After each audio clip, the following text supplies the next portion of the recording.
Jadi awalnya kita sudah pernah pinjam di pinjam nih misalkan ya, kemudian kenapa sih kita tidak bisa pinjam lagi? Itu yang akan kita bahas di video kali ini.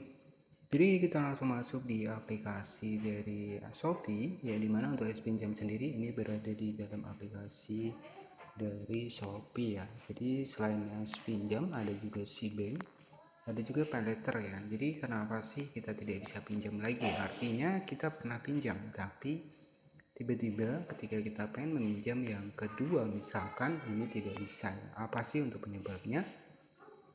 Jika kita cek pinjam ini memang banyak banget penggunanya ya di aplikasi Shopee, di mana kita bisa menggunakan sebuah pinjaman di sini, tapi ya kita juga harus paham ya untuk di bagian dari resiko gagal di pinjam ya.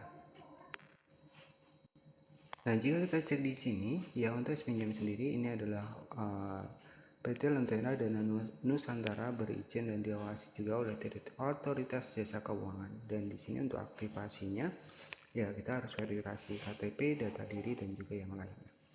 Jadi ada beberapa penyebab ya kenapa kita tidak bisa pinjam lagi di pinjam. Nah, salah satu diantaranya, nah jika kita cek dari website resmi dari pinjam sendiri di Google Chrome ya, jadi penyebab umum tidak bisa mengajukan pinjam salah satunya pinjaman aktif atau pengajuan lain sedang berjalan. Ini juga tidak bisa ya.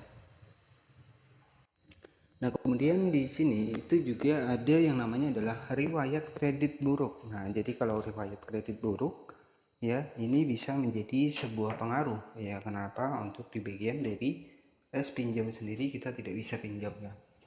Kemudian yang selanjutnya data tidak lengkap. Nah, mungkin kalau untuk pertama kita sudah minjam ya mungkin data sudah lengkap ya.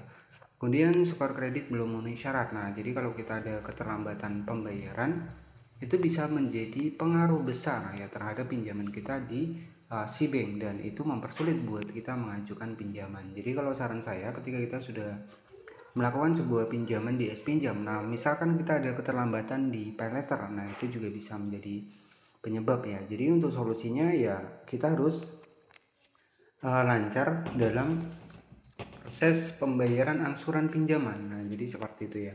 Kemudian ada batasan dari OJK. Jadi jika kita memiliki pinjaman aktif di lebih dari aplikasi yang lainnya, ini bisa jadi tidak memenuhi syarat di OJK ya, jadi Otoritas Jasa Keuangan. Jadi seperti itu.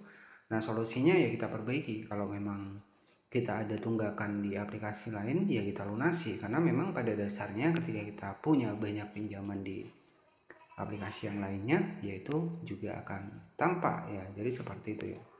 Jadi nanti bisa dihubungi juga untuk tim dari pinjamnya, ya bisa hubungi developernya ya. Jadi seperti itu. Jadi kita harus solusinya ya kita harus memperbaiki skor kredit ataupun melunasi pembayaran yang belum terbayarkan agar kita bisa meminjam kembali di aplikasi dari Cbank ini. Jadi seperti itu saja mungkin yang bisa saya sampaikan.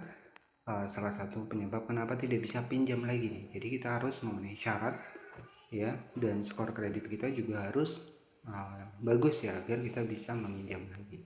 Seperti itu, terima kasih dan selamat siang.